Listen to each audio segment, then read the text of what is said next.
Констатирани се 9 непотребни кардиолошки и кардиохируршки операции во 5 државни и приватни институции, соопшти министерот за здравство Азир Алиу. Непотребните хируршки интервенции се утврдени на Универзитетската клиника за кардиологија, Универзитетската клиника за кардиохирургија, Клиничката болница Штип, Општата болница 8 септември, како и во приватните клиники Кардиоарт Штип, Жан Митрев и Аџибаден Систина.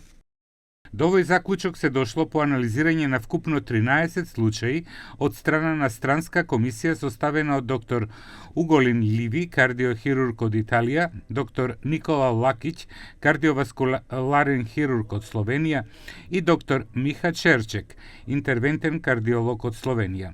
Пациентите опфатени во овие случаи се на возраст од 45 до 70 години. Nga gjithsej 13 lëndë të analizuara në lidhje me dyshimet për operacione të kryera pa nevojë ose për udhëzime të panevojshme për operacione, komisioni i huaj për 4 pacient konstatoi se, citoj, trajtimi i ofruar në tërësi ka qenë mjekësisht i përshtatshëm, në kohë dhe në përputhje me standardet e pranuara të praktikës klinike në botë. Për 9 pacient të tjerë, sipas ekspertëve të huaj, po citoj, thotë kështu: dokumentacioni tregon rezultate të dyshimta gjatë evaluimit diagnostik.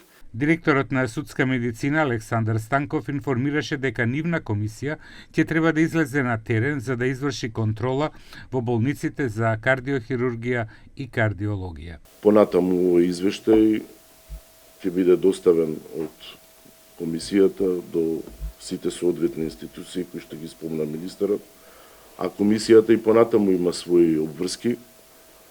Според решението, нашата комисија треба да излезе на терен и рендом да провери медицинска документација во сите овие болници кои што се занимаваат со кардиолошка и кардиохируршка дејност.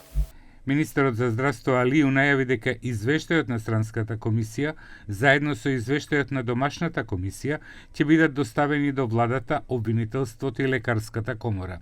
Државниот санитарен и здравствен инспекторат, Фондот за здравствено осигурување и Државната комисија за спречување на корупција.